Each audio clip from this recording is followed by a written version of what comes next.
దేవుని యొక్క నామమున మీ అందరికీ శుభాలు వందనాలు తెలియపరుస్తున్నాను. చాలాసార్లు మన జీవితంలో మనము కొన్ని డిసిషన్స్ తీసుకుంటూ ఉంటామండి.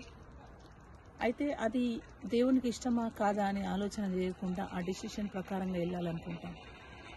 మొన్న రీసెంట్గా ఒక యవ్వన బిడ్డ నాతో మాట్లాడుతూ ఏమంటుందంటే, దేవుని యొక్క ప్రణాళిక నా మీద లేదు కాబట్టి నేను అనుకోకుండా ఈ ఒక దేశానికి నేను బయలుదేరి వెళ్ళవలసి వచ్చింది అని మాట్లాడుతుంది. కానీ ఆ దేవుని ఉద్దేశాలు ఏంటి అని ప్రార్థన చేసి అడిగినప్పుడు ఆమె పట్ల దేవుని ఉద్దేశం ఏముందో దేవుడు తెలియపరిచేవాడు. కానీ ఆమె డిసైడ్ అయిపోయింది ఏంటంటే దేవుని ఉద్దేశం లేదు అని డిసైడ్ అయిపోతూ ఉందండి. చాలాసార్లు మనం కూడా ఏం చేస్తుంటామంటే, దేవుని ఉద్దేశాలు ఇలా ఉన్నాయి, దేవుని ఉద్దేశాలు అట్లున్నాయి అని అనుకుంటుంటాం. కానీ మనం దేవుని సన్నిధిలో కూర్చొని అడగలేకపోతాం. దేవా, మరి నా జీవితంలో నా ఫ్యూచర్ ప్లానింగ్స్ ఏంటి ప్రభా, నా ఫ్యూచర్లో మీరు ఎలా ప్లాన్ చేయాలనుకుంటున్నారు ప్రభా అని అడగలేని స్థితిలో ఉంటూ ఉంటాం. కానీ యోనాని చూస్తే చూడండి, యోనాతో దేవుడు మాట్లాడుతూ అంటాడు, నా ప్లానింగ్ ఇది, నువ్వు నినివే పట్టణానికి వెళ్ళు అని చెప్తే ఆయన ఇష్ట ప్రకారంగా ఏం చేస్తున్నాడంటే, మరి నినివేకి వెళ్లకుండా తర్షీష్కి వెళ్ళడానికి ఆయన ప్రయత్నిస్తున్నాడండి.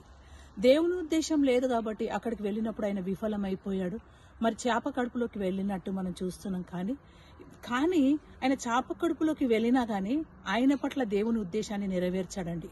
ప్రియమైన సహోదరి సహోదరులారా, చాలా మంది యవన బిడ్డలు మన డిసిషన్స్, సరైన డిసిషన్స్ తీసుకోకుండా, దేవుని చిత్త ప్రకారంగా డిసిషన్స్ తీసుకోకుండా వాళ్ళ ఇష్ట ప్రకారమైన ప్రయాణంలోకి వెళ్ళి ఇది దేవుని ఉద్దేశం కాదేమో, అందుకే నేను ఇక్కడ విఫలమైపోతున్నా, నా జీవితం ఇక్కడ విఫలమైపోతుంది అనుకుంటాం. కానీ మరి అక్కడ కూడా మనం ప్రార్థన చేయాలి. ఎట్లా అంటే, యోనా ప్రార్థించాడు చేప కడుపులో నుంచి, అప్పుడు దేవుని ఉద్దేశాలు నెరవేర్చి యోనా ద్వారా చాలా మంది అక్కడ మరి మరణంలోంచి జీవంలోకి వెళ్ళినట్లు మనం చూస్తున్నాం. మరి అక్కడ కూడా నువ్వు మరి దేవుని ఉద్దేశం ఏంటి అని నువ్వు అడగకుండా మరి అక్కడే కూర్చొని ఈ దేవుని చిత్తం కాదు, ఉద్దేశం కాదని నువ్వు ప్రార్థన చేయకుంటూ ఉంటే అది నీ అవివేకం.